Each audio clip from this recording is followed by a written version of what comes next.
The first thing that struck Commander Zexthal about the human prisoner was not his size. Humans were notably smaller than most galactic species, but the absolute stillness in his eyes. In the detention bay of the Hegemony Dreadnought Void Render, surrounded by the most feared warriors of 17 different worlds, Marcus Steele sat with his hands bound behind his back, staring at nothing and everything simultaneously. Zexthal had personally overseen the interrogation of over 4,000 prisoners across his 3-century military career. He had broken the will of Kandorian berserkers whose rage could melt steel, extracted confessions from Vorthak shadow dancers who could phase between dimensions, and reduced proud Altarian nobles to sobbing wrecks with nothing more than psychological pressure. Yet something about this particular human made the veteran interrogators' 4 hearts beat irregularly. The human had been captured during the siege of Kepler 442b, a minor colony world that should have fallen within hours to the hegemony's overwhelming force. Instead, the battle had raged for 6 standard months, with human defenders employing tactics so brutal and effective that they had cost the hegemony nearly 30,000 casualties, more than the previous 5 campaigns combined. When the orbital bombardment finally cracked the planet's defensive grid, only one human remained alive in the ruins of what had once been New Geneva. Marcus Steele. The after-action reports painted a picture that defied conventional military analysis. Surveillance footage showed a single human figure moving through the battlefield with mechanical precision, appearing wherever hegemony forces were most vulnerable, disappearing before reinforcements could arrive.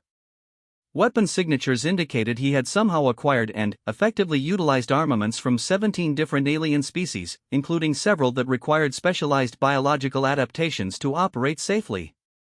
But it was the psychological warfare reports that truly disturbed the hegemony command structure. Entire units, battle-hardened veterans who had conquered worlds, had been found catatonic, their weapons unfired, their armor unbreached, but their minds utterly broken. The few who retained enough sanity to speak told impossible stories of a human who seemed to know their deepest fears, who could predict their movements with supernatural accuracy, who fought not with rage or desperation but with a cold, mathematical precision that reduced warfare to a series of solved equations. Now, sitting in the sterile white chamber that served as the ship's primary interrogation facility, Zexthal studied the human who had single-handedly turned a routine planetary conquest into the hegemony's costliest victory in recent memory. Marcus Steele appeared to be in his late 30s by human standards, with graying brown hair and facial scars that spoke of countless battles. His body showed the lean muscle definition of a career soldier, but it was his posture that truly caught the alien commander's attention, perfectly relaxed yet instantly ready, like a coiled spring that could explode into violent action at any moment.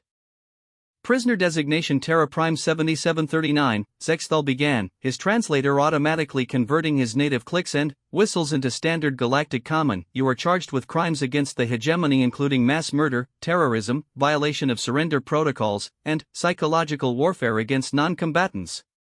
Under Galactic Law Section 779, you face immediate execution unless you provide intelligence regarding human military capabilities and strategic weaknesses. The human's eyes shifted slightly, focusing on Zexthal for the first time since being brought aboard. When he spoke, his voice carried no trace of fear, anger, or defiance, only a quiet matter-of-factness that somehow made the words more unsettling than any scream of rage could have been. You want to know about human military capabilities, Commander? Marcus said, and Zexthal noted with surprise that the human knew his rank despite never having been informed of it. Let me tell you about the day I stopped being weak. The commander gestured to his aide, a young Thraxian whose natural telepathic abilities made him invaluable for detecting deception during interrogations. The aide's crystalline features immediately showed signs of concentration as he attempted to probe the human's surface thoughts, then confusion, then something approaching fear.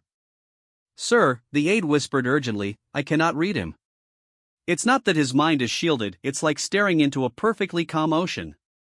The thoughts are there, but they're so organized, so controlled, that I can only sense the surface layer. And what I'm sensing. The Thraxian's natural blue coloration began shifting toward the pale gray that indicated extreme distress. What I'm sensing doesn't feel entirely human anymore. Marcus Steele smiled then, an expression that somehow managed to be both gentle and terrifying. 3 years, 4 months, and 16 days ago, I was Marcus Reynolds, a mid-level communications officer aboard the colony transport New Horizon. I had a wife named Sarah, a daughter named Emma who was just learning to walk, and dreams of opening a small cafe when my military service ended. I was weak, Commander. I believed in the fundamental goodness of sentient life. I thought that diplomacy and understanding could solve any conflict. The human paused, his gaze growing distant. Then, the hegemony found our convoy. What happened next defied everything Zexthal understood about human psychology. Instead of the expected outburst of grief or rage, the prisoner simply continued speaking in that same unnaturally calm tone, as if recounting events that had happened to someone else entirely. Your forces disabled our engines with surgical precision. No unnecessary damage, very professional. The boarding parties were courteous, even apologetic. They explained that humanity would be offered membership in the hegemony as a client species, that our technological and cultural distinctiveness would be preserved within appropriate parameters. They showed us footage of other successfully integrated worlds where former enemies now served the hegemony with apparent contentment. Marcus's expression never changed, but something in the air itself seemed to grow colder. Sarah asked if they could guarantee Emma's safety during the transition process. The hegemony officer, I believe he was Kandorian, judging by the bone ridges, laughed. Not mockingly, you understand.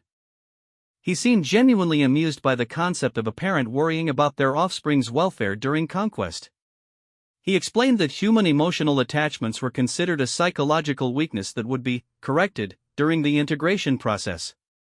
The human fell silent for several minutes, and, in that silence, Zexthal became aware of his own breathing, the soft hum of the ship's life support systems, the barely audible whisper of air circulation. It was as if the universe itself was holding its breath. They didn't kill my family, Commander. That would have been merciful. Instead, they used them to demonstrate the effectiveness of hegemony neural reconditioning technology. I was forced to watch as my wife and daughter were transformed into perfect hegemony citizens, their personalities overwritten with new identities that served the greater good of galactic civilization. The last words my wife spoke as herself were, "Marcus, please don't let them change Emma." The first words she spoke afterward were, "Resistance to the hegemony is illogical and counterproductive." Zexthal found himself leaning forward despite his professional training. There was something hypnotic about the human's voice, a quality that made it impossible to look away or stop listening. I broke that day, Commander. Completely and utterly broke. The Marcus Reynolds who had believed in negotiation and peaceful coexistence died in that moment, leaving behind only pain and rage and a burning need for revenge. For approximately 47 minutes, I was exactly what your psychological profiles said humans become when pushed past their breaking point, an irrational, violent animal driven by pure emotion. The human's eyes focused on Zexthal again, and the commander felt a chill that had nothing to do with the ship's environmental controls. And then, I made a choice that your species, that any species in the hegemony, cannot truly comprehend. I chose to destroy that broken, weak version of myself completely. Not suppress it, not control it, not channel it into useful fury. I murdered Marcus Reynolds as surely as if I had put a plasma bolt through his head. Marcus stood slowly, his restraints apparently offering no impediment to his movement. The guards in the room tensed, hands moving toward weapons, but something in the prisoner's posture suggested that violence, while always an option, was not his immediate intention. What emerged from that death was something your intelligence files don't have a classification for. I retained all of Marcus Reynolds' memories, his technical knowledge, his understanding of human and alien psychology. But I eliminated his weaknesses, his emotional attachments, his moral restraints, his need for approval or companionship. Most importantly, I eliminated his fear of becoming a monster. The human began to pace, his movements flowing like liquid mercury. You see, Commander, every species in the galaxy operates under the same fundamental limitation. You're afraid of losing yourselves. Your warriors train to be deadly, but they maintain cultural and social bonds that give them identity. Your leaders make calculated decisions, but they're constrained by political considerations and personal relationships. Your scientists pursue knowledge, but within ethical frameworks that prevent them from exploring truly dangerous territories. Zexthal realized with growing horror that the human was no longer speaking to him as a prisoner addressing a captor. The dynamic in the room had somehow shifted, though he couldn't pinpoint exactly when or how. I have no such limitations. I am not constrained by loyalty to comrades, love for family, or concern for my own survival. I am not motivated by patriotism, religion, ideology, or personal ambition. I have become something that exists for one purpose only: the complete destruction of the hegemony and everything it represents. The telepathic aide suddenly gasped and staggered backward, his coloration cycling rapidly through the entire Thraxian emotional spectrum. "Sir," he whispered, his voice barely audible, "he's not lying. Not even slightly. Everything he's saying is absolute truth as he perceives it, but the way he perceives it." The aide's voice trailed off into horrified silence. Marcus nodded approvingly. "Your telepathic friend is beginning to understand." "I'm not insane, Commander. Insanity implies a departure from rational thought, and my thinking has never been more precisely logical. I'm not a human seeking revenge for personal wrongs. Revenge implies emotional investment in past events. I am something entirely new, a purpose-built instrument of extinction that happens to wear human form." The human stopped pacing and turned to face Zexthal directly. "You wanted to know about human military capabilities? Here's what you need to understand: humans are not naturally superior warriors. We're not faster than Kandorians, stronger than Vorthak, or more technologically advanced than Altarians. But we have one capability that no other species has ever developed to its full potential." Zexthal found his voice, though it came out as barely more than a croak. "What capability?" Marcus Steele smiled again, and this time there was nothing even remotely human in the expression. "We can choose to stop being what we are and become what we need to be. We can kill our own souls and resurrect ourselves as something unrecognizable. And once we've made that transition, once we've voluntarily abandoned everything that made us who we were, we become something that cannot be reasoned with, negotiated with, or defeated through conventional means." The lights in the interrogation chamber flickered, and Zexthal realized with dawning terror that the human had somehow accessed the ship's environmental controls. But that was impossible. The prisoner was under constant surveillance, his movements tracked by dozens of independent systems, his restraints designed by the finest military engineers in the galaxy. "The weak version of myself believed that strength came from holding on to who you are in the face of adversity," Marcus continued conversationally, as if unaware that the ship's security systems were apparently beginning to malfunction throughout multiple decks. "I learned that true strength comes from being willing to sacrifice who you are to become what needs to exist." The chamber's main display screen activated without authorization, showing tactical readouts from across the ship. Zexthal's four hearts nearly stopped as he realized what he was seeing. Every major system on the dreadnought was slowly being compromised by some form of malicious code that didn't match any known human programming techniques. "How?" Zexthal breathed. "I told you that I retained all of Marcus Reynolds' technical knowledge," the human replied patiently. "He was a communications officer with clearance to access intership data networks. During the 47 minutes between his psychological breakdown and his voluntary death, he managed to implant a dormant virus into every hegemony system he could reach. A virus programmed with one simple directive: wait for my biometric signature to appear on any hegemony vessel, then begin systematic infiltration of all connected networks." The ship's artificial gravity fluctuated momentarily, causing several pieces of equipment to float briefly before settling back into place. Emergency alarms began sounding in distant sections of the vessel. "But that was over 3 years ago," Zexthal protested.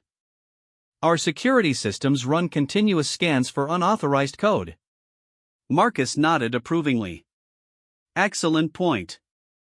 Your security systems are indeed quite sophisticated.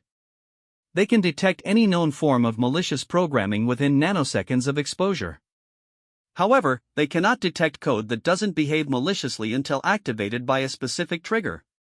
For 3 years, 4 months, and 16 days, my virus has existed as nothing more than a harmless subroutine buried in your standard communication protocols. It has spread through every ship, station, and planetary network in the hegemony, waiting patiently for this moment." The main lights went out, leaving only the dim red glow of emergency illumination.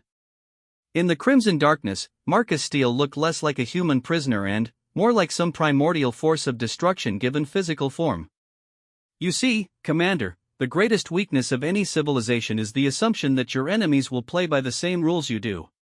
The hegemony operates on principles of calculated expansion, measured force, and strategic resource management. You conquer worlds because it serves your long-term interests.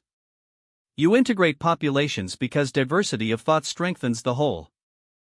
You even treat prisoners with relative dignity because unnecessary cruelty is inefficient.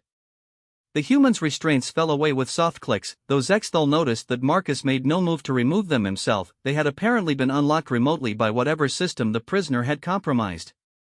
I operate on different principles entirely. I don't seek to conquer the hegemony, I seek to erase it from existence so completely that future archaeologists will debate whether it ever existed at all. I don't want to integrate your populations, I want to ensure that every species that participated in my family's destruction experiences the exact same loss of identity they inflicted on countless others. And, I don't treat enemies with dignity because I am no longer capable of recognizing them as anything other than obstacles to be eliminated. Throughout the ship, the sounds of panic were becoming audible even through the chamber's soundproofing. Automated systems were beginning to fail in cascade patterns that suggested coordination rather than random malfunction. The virus you've been carrying for 3 years isn't just a weapon, Commander. It's a learning system that has been studying every aspect of hegemony technology, psychology, and tactical doctrine. It knows where every ship is located, what defensive capabilities they possess, and how to turn their own systems against them. More importantly, it has identified the precise psychological pressure points needed to break the will of every major species in your alliance. Zexthal found himself backing toward the chamber's exit, though he couldn't articulate exactly why. Nothing about Marcus Steele's posture or demeanor suggested immediate physical threat, yet every instinct developed over 3 centuries of warfare was screaming at him to run. You're wondering why I'm telling you all of this, the human observed with apparent amusement. After all, if my goal is the destruction of the hegemony, wouldn't it be more logical to remain silent and allow my virus to work undetected? The answer is simple, I want you to understand exactly what you're facing before you die. Not because I seek your fear or acknowledgement, but because the complete psychological breakdown of hegemony leadership will serve as a force multiplier for the physical destruction I'm about to unleash. The ship shuddered as something, possibly an explosion, possibly a catastrophic system failure, occurred somewhere in its vast bulk. Emergency lighting began cycling through different colors, creating a nightmarish strobe effect that made Marcus Steele appear to flicker in and out of existence. 3 years ago, your forces destroyed a weak man who believed in peace and diplomacy. Today, that man's deliberate murderer is going to show you what happens when humanity stops trying to be the species you want us to be and becomes the species you need us to become. The chamber door slid open, though Zexthal was certain he hadn't activated the release mechanism. Beyond it, the corridor was filled with smoke and the sound of running figures, his crew, abandoning their posts as systems throughout the ship began failing in ways that defied every principle of engineering he understood. Marcus Steele walked past the paralyzed commander without sparing him a glance, moving with the easy confidence of someone touring a facility he owned rather than escaping from a prison. At the threshold, he paused and looked back. "Tell me, Commander," the human said softly, "do you remember what your homeworld looked like before the hegemony improved it? Do you remember what your species was like before galactic civilization taught you to be more efficient, more logical, more productive? Because I'm going to give you the opportunity to find out." And then, Marcus Steele was gone, vanishing into the chaos-filled corridors of a ship that was rapidly becoming a tomb. Zexthal stood alone in the emergency-lit chamber, his mind struggling to process what he had just witnessed, until the growing sound of structural failure finally broke through his paralysis and sent him fleeing toward the escape pods.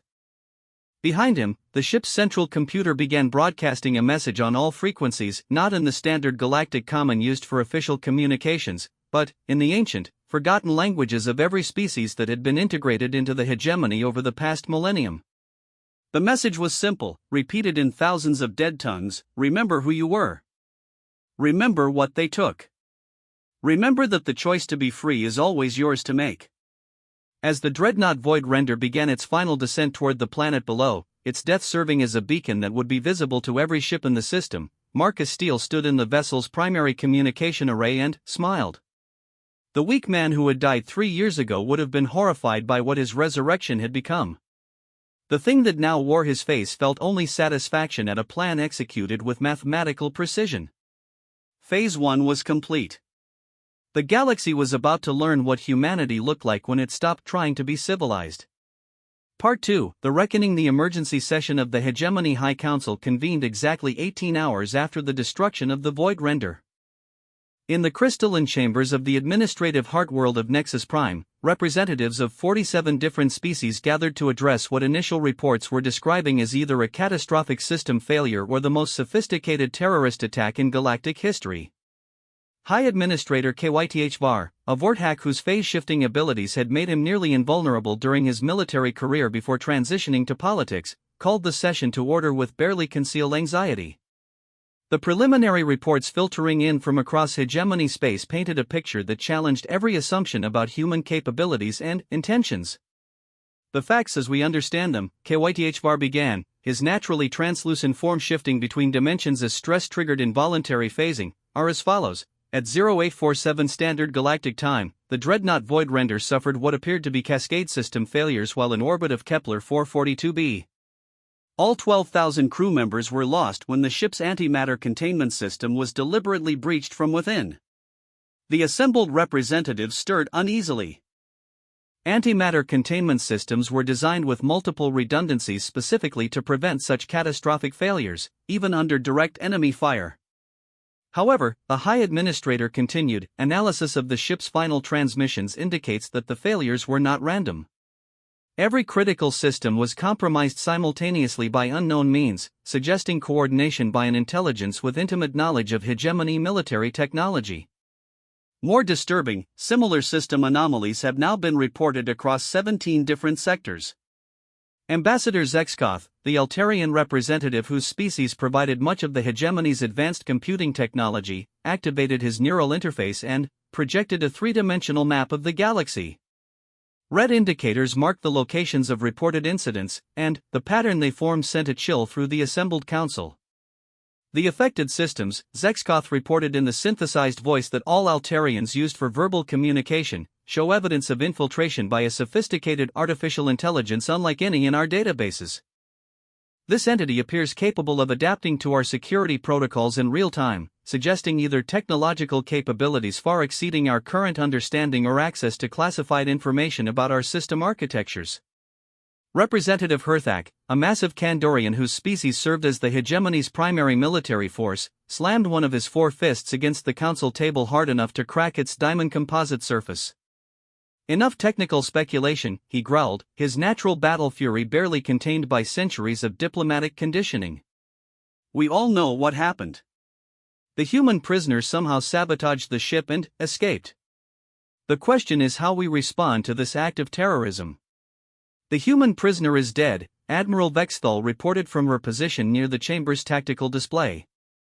Biometric scans confirmed that Marcus Steele was aboard the Void Render when it was destroyed. Whatever sabotage he may have implemented, he died with the ship.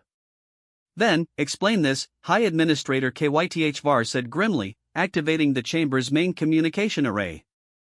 This transmission was received simultaneously by every major communication hub in the galaxy approximately 1 hour ago.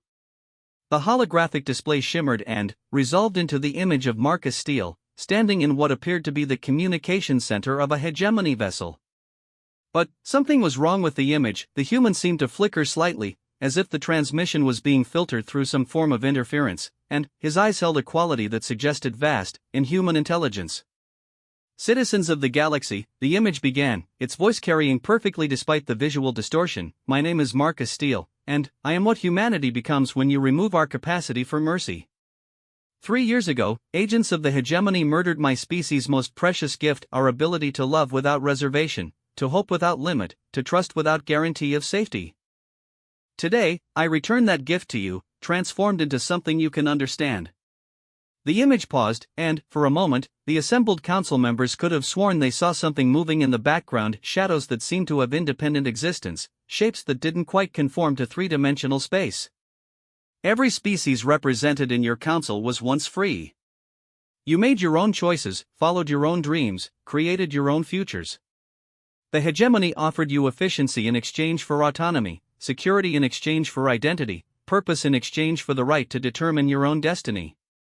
You accepted these bargains because you believed the alternative was extinction. The tactical display around the chamber began showing real-time data from across the galaxy, and the council members watched in growing horror as system after system reported the same phenomena: critical infrastructure failing, military vessels going dark, entire planetary communication networks shutting down without warning. I am here to show you that there is another alternative. You can choose to remember who you were before the hegemony taught you who you should be. You can choose to value what you've lost more than what you've gained. And you can choose to fight for the right to make your own mistakes rather than live with the certainty of someone else's vision. Admiral Vexthal was frantically working at her command console, attempting to trace the transmission source. "It's impossible," she muttered, her normally steady voice cracking with strain. "The signal is originating from everywhere and nowhere. It's being broadcast simultaneously from thousands of different sources across the galaxy, but each transmission appears to be unique, adapted to the specific psychology and cultural background of its intended audience. The virus I planted in your systems 3 years ago has spent that time learning everything there is to know about your civilization," the image of Marcus Steele continued, as if responding directly to the Admiral's analysis. "It has studied your technologies, your social structures, your deepest fears and most cherished beliefs. It has identified the precise pressure points needed to collapse your entire infrastructure without firing a single shot." Representative Keelmoth, whose crystal and Thraxian physiology made her naturally sensitive to electromagnetic fields, suddenly cried out in pain and collapsed. Other Thraxian delegates throughout the chamber began showing similar symptoms, their translucent bodies flickering as if struggling to maintain cohesion. But, more importantly, the transmission continued. "It has learned how to communicate directly with the suppressed memories of every species that your integration process has supposedly pacified. Right now, across 10,000 worlds, people are beginning to remember what their ancestors were like before the hegemony arrived. They're remembering languages that were declared inefficient, art forms that were deemed unproductive, religious beliefs that were classified as divisive." The chamber's environmental controls began fluctuating wildly, causing some delegates to struggle with atmospheric compositions their biology was no longer adapted for. Emergency isolation suits activated automatically, but, even through the protective barriers, the psychological pressure was becoming unbearable. "You see," Marcus Steele's image said with something approaching satisfaction, "the hegemony's greatest strength is also its fundamental weakness. You've created a civilization so interconnected, so dependent on shared infrastructure and centralized coordination, that a single point of failure can bring down the entire system. And I, gentlemen, am that point of failure." High Administrator KYTH-VAR attempted to activate the chamber's emergency shutdown protocols, but the controls refused to respond. Around him, delegates from dozens of species were beginning to panic as systems they had relied on for centuries simply stopped working.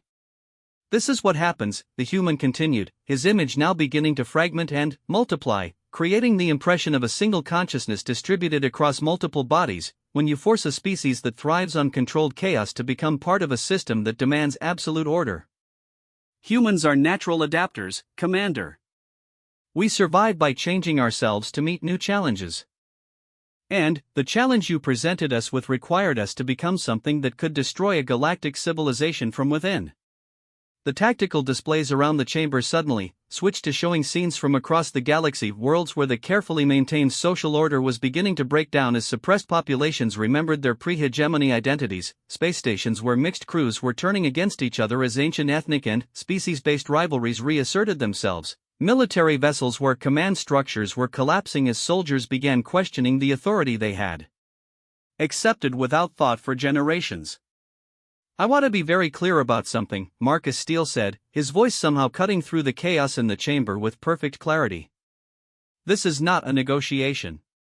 This is not a demand for terms or a request for political accommodation. This is an extinction event. The hegemony as a political, social, and cultural entity is ending. Today. Now. The only choice you have is whether that ending involves the violent death of everyone who has participated in its crimes, or simply the peaceful dissolution of the power structures that made those crimes possible. Representative Herthak had managed to arm himself with some kind of energy weapon and was pointing it at the transmission source, though the beam passed harmlessly through the holographic image. "What do you want, human?" he roared, his battle fury finally overriding diplomatic protocols. "What will it take to stop this madness?" The image of Marcus Steele turned to focus directly on the Kandorian warrior, and, for a moment, the fragmenting, multiplying effect ceased, creating the unsettling impression of a single, intensely focused consciousness examining Herthak like a specimen under a microscope. "What I want," Marcus said slowly, "is something you cannot give me. I want my wife to remember that she loved me more than she feared the disapproval of galactic civilization. I want my daughter to grow up believing that her parents' dreams for her future matter more than the hegemony's plans for optimal resource utilization.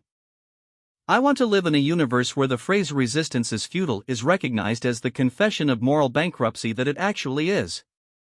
The human's image began to fade, but his voice remained perfectly clear. "Since you cannot give me those things, I will settle for ensuring that no other father ever has to watch his family's souls be surgically removed in the name of galactic peace." "Wait!" High Administrator KYTH Var called out desperately. "If you destroy the hegemony, billions will die.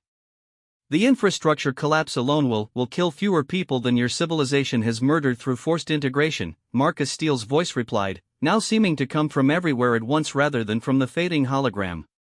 "And the deaths will be honest deaths, the result of chaos and conflict and all the messy realities of biological existence rather than the sterile genocide you call cultural optimization."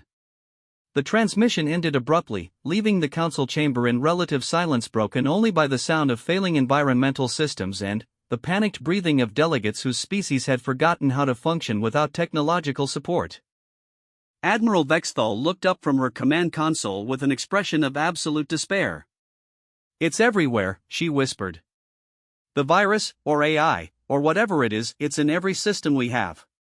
Communication networks, transportation grids, food production facilities, atmospheric processors, everything we've built over the last millennium is being systematically shut down."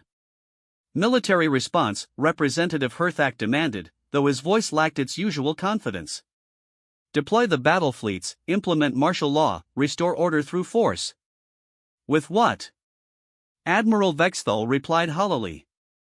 60% of our military vessels are reporting total system failures.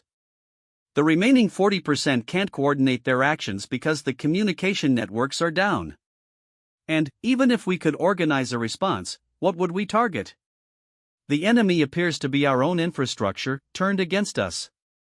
High Administrator KYTH Var slumped in his ceremonial chair, his phase-shifting ability apparently locked in a single dimension by stress-induced physiological shutdown. "How long?" he asked quietly.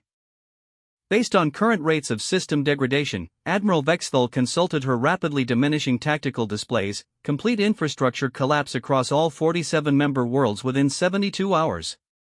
Social and governmental collapse will likely precede technological failure by 12 to 18 hours as populations realize that the support systems they've depended on for generations are no longer functional.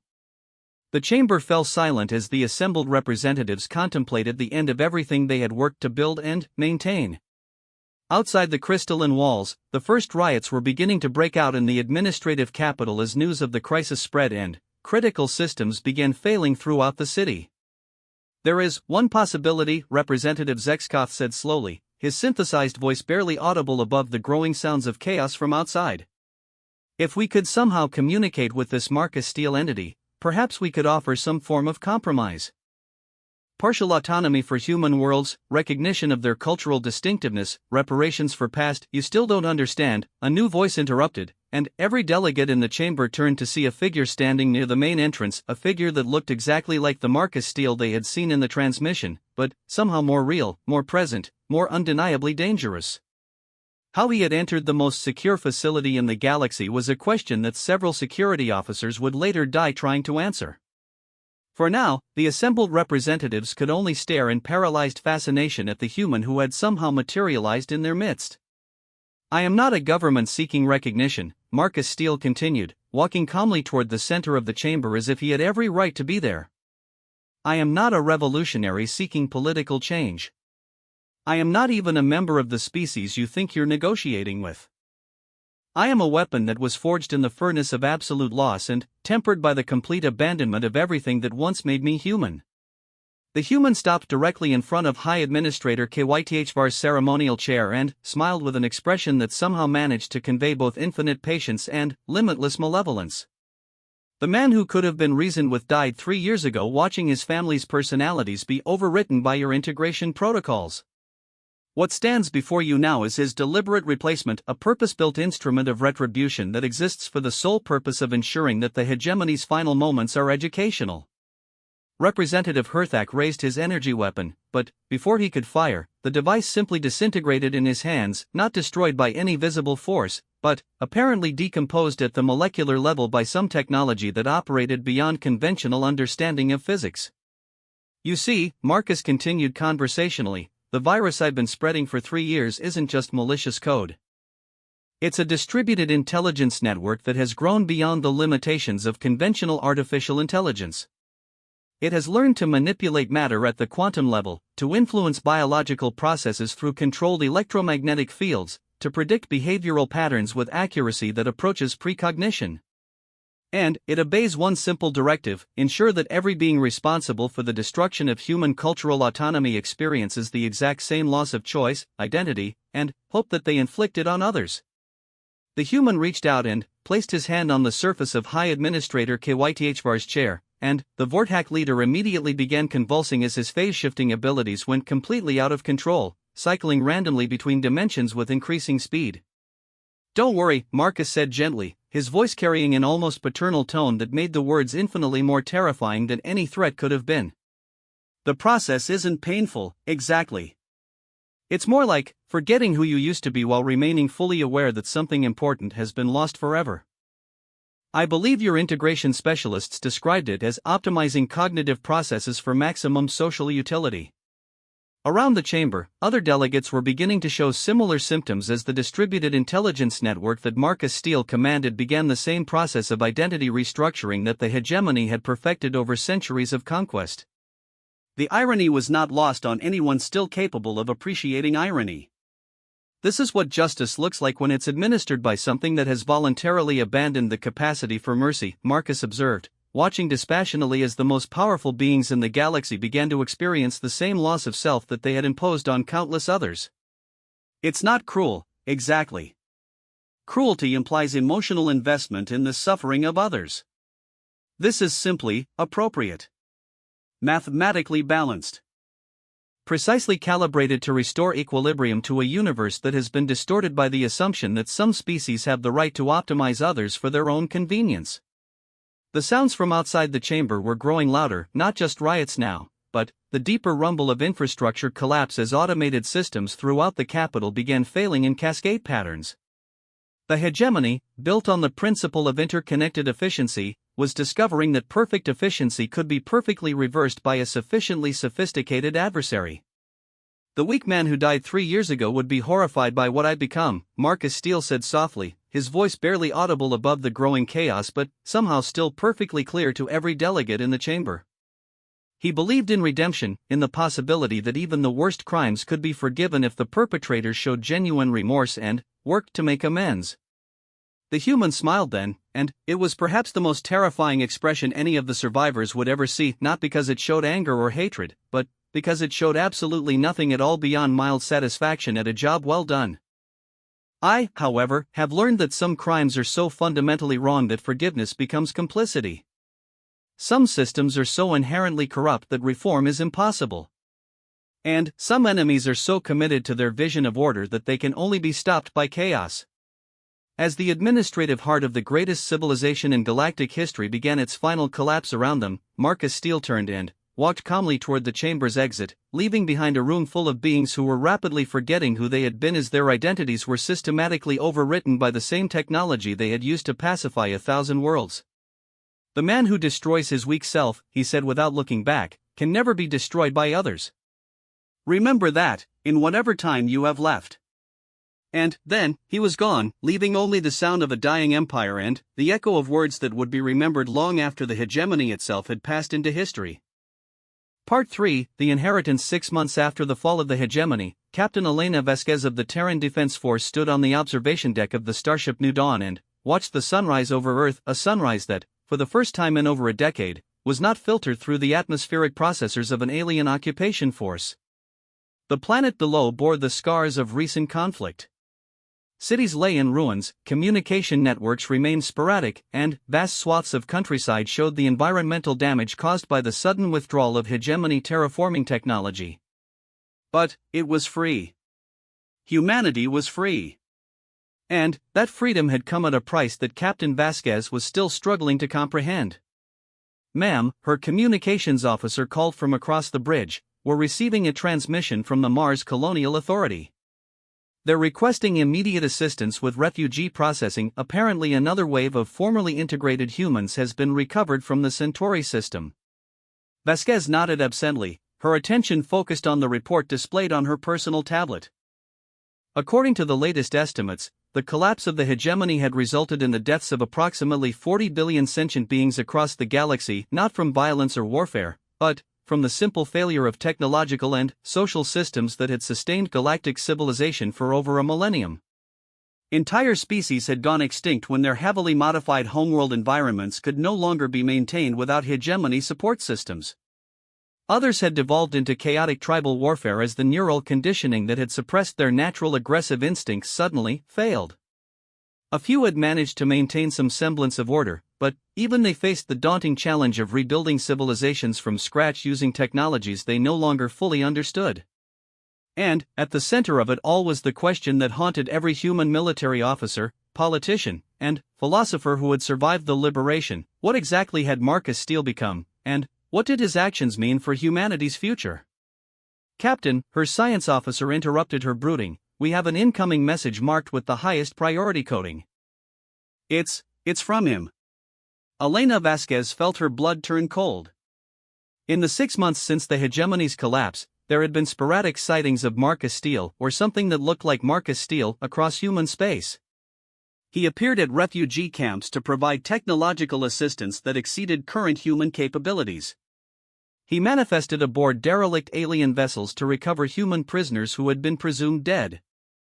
He showed up wherever humanity needed resources or knowledge that they couldn't obtain through conventional means, provided whatever was necessary with mechanical efficiency, and then disappeared without explanation or apparent desire for recognition. "Put it through," Captain Vasquez ordered, though every instinct she possessed screamed at her to refuse the communication. The main display screen shimmered and resolved into an image that was both familiar and deeply wrong. Marcus Steele stood in what appeared to be the command center of some vast facility, not human architecture, not any alien design that Vasquez recognized, but something that seemed to exist in the spaces between conventional three-dimensional geometry. Behind him, barely visible in the strange lighting, shapes moved that might have been people, or machines, or something altogether different. "Captain Vasquez," the image said, and its voice carried the same unnaturally calm quality that had characterized all of Marcus Steele's communications over the past months. "I trust this transmission finds you and your crew in good health. I am contacting you because humanity has reached a decision point that will determine not just your immediate survival, but your long-term evolution as a species." Elena found her voice, though it came out hoarse and strained. "What do you want, Steele? And where the hell are you transmitting from?" The figure on the screen smiled, and Elena noticed with a chill that the expression seemed to exist independently of the rest of his features, as if his face was being controlled by multiple different intelligences simultaneously. "Location is a relative concept when you exist primarily as distributed information rather than localized matter," Marcus replied. "As for what I want, that's a more complex question." The original Marcus Steele wanted his family back, wanted justice for the crimes committed against human autonomy, wanted a universe where love and hope and trust were valued more than efficiency and order. That Marcus Steele is dead, as I've mentioned before. The image paused, and Elena could swear she heard something in the background, not quite voices, not quite machinery, but something that suggested vast activity just beyond the range of normal perception. "What I want is for humanity to make an informed choice about what comes next. The hegemony is gone, Captain. The infrastructure that supported galactic civilization has collapsed beyond any possibility of repair. The other species are either extinct, dying, or reverting to pre-technological barbarism. In effect, humanity has inherited control of an empty galaxy filled with the ruins of 1,000 civilizations. Elena felt a chill that had nothing to do with the ship's environmental controls. What are you saying? I'm saying that humanity is now the dominant species in the galaxy by default. The question is, what kind of species do you want to be? Do you want to attempt to rebuild the hegemony under human leadership, trying to recreate the same peaceful, efficient, stable civilization that the aliens created? Do you want to establish a more egalitarian confederation that respects the autonomy of other species? Or... The figure trailed off, and Elena realized with growing horror that she was expected to ask the question herself. Or what? She whispered. Marcus Steele's smile widened, and now Elena could see that his eyes were no longer entirely human. There was something else looking out through them, something vast and patient and utterly alien despite wearing a human face. Or do you want to become something that the galaxy has never seen before? A species that has consciously chosen to abandon its own weaknesses in order to become the perfect tool for reshaping reality according to its own vision? A civilization that exists not to preserve peace or promote justice or maximize happiness, but simply to ensure that human values, whatever we decide those values should be, become the fundamental organizing principles of the universe itself? The transmission quality began to fluctuate, creating the impression that Marcus Steele was speaking from somewhere impossibly distant, or perhaps from multiple locations simultaneously. 3 years ago, I made the choice to destroy my weak self and become something that could accomplish the impossible task of bringing down a galactic empire single-handedly. That choice required me to abandon everything I had valued about being human: my capacity for love, my need for companionship, my moral restraints, my fear of becoming a monster. Elena found herself leaning forward despite her better judgment, drawn into the hypnotic rhythm of the transmission. But, in making that choice, I discovered something that no human had ever realized before: our species' greatest strength is not our intelligence, our adaptability, or our capacity for cooperation. Our greatest strength is our willingness to voluntarily sacrifice who we are in order to become who we need to be. And, now that the galaxy belongs to us, we can make that choice collectively. The image began to fragment and multiply, creating the impression of a single consciousness distributed across multiple bodies, all speaking in perfect synchronization. Imagine a humanity that has voluntarily abandoned its attachment to biological limitations. Imagine a civilization that can rewrite its own fundamental nature whenever circumstances require it. Imagine a species that exists not as individual organisms but as a single, distributed intelligence capable of inhabiting any form necessary to accomplish its goals. Elena Vasquez felt her hands trembling as the full implications of what she was hearing began to sink in. You're talking about the extinction of humanity as we know it. I'm talking about the evolution of humanity into something that transcends the limitations that have constrained every other species in galactic history, Marcus Steele replied patiently. The choice, Captain, is yours. All of yours. I have prepared the tools necessary for this transformation: technology that exceeds anything the hegemony ever possessed, knowledge that spans the accumulated wisdom of 1,000 civilizations, power that could reshape the galaxy according to any vision you can imagine.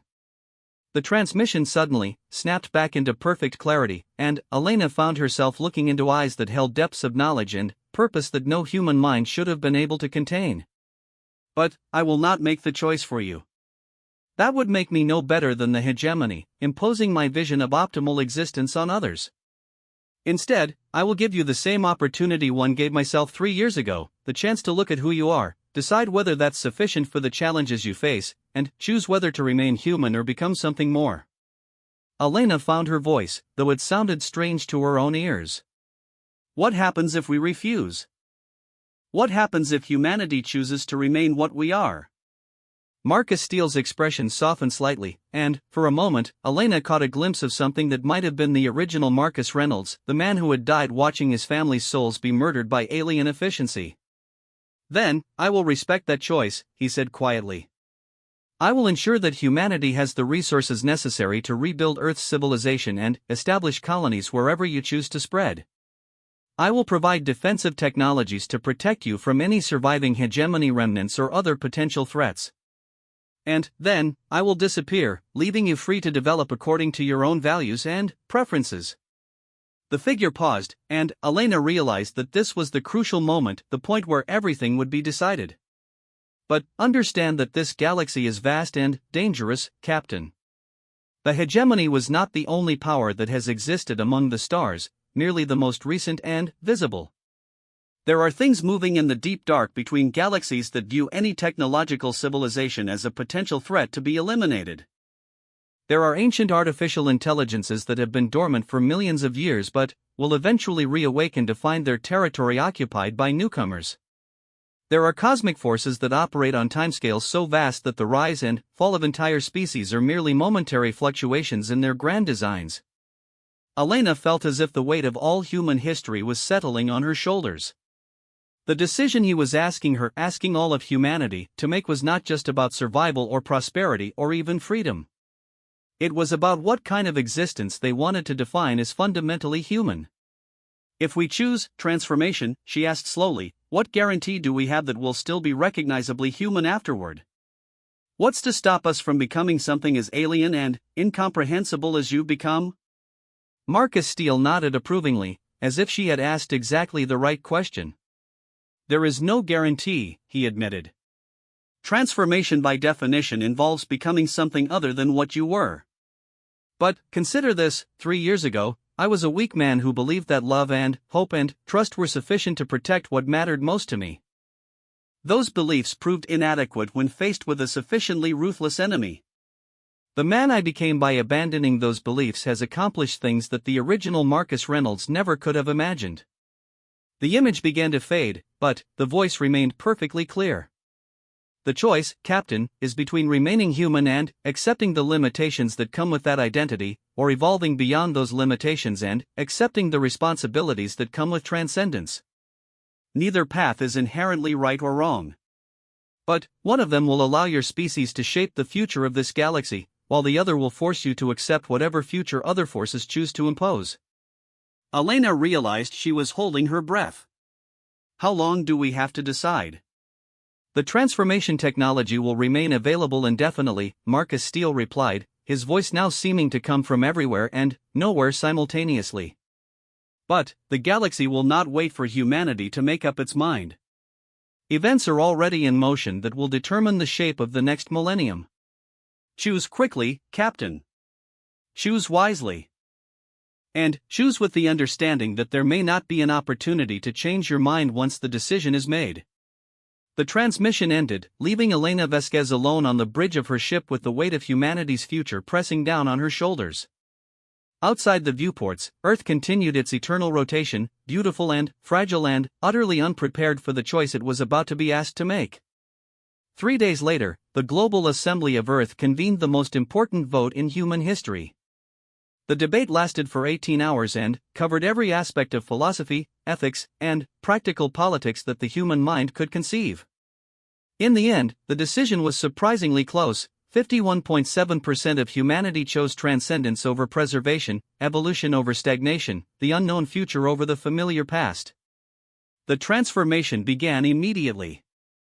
Within hours of the vote's completion, every human being on Earth and in the colonies began experiencing changes that defied conventional understanding of biology and consciousness. Some reported that they could suddenly access memories and knowledge that belonged to other people. Others found that their physical forms had become malleable, capable of adapting to any environment or challenge through conscious will alone.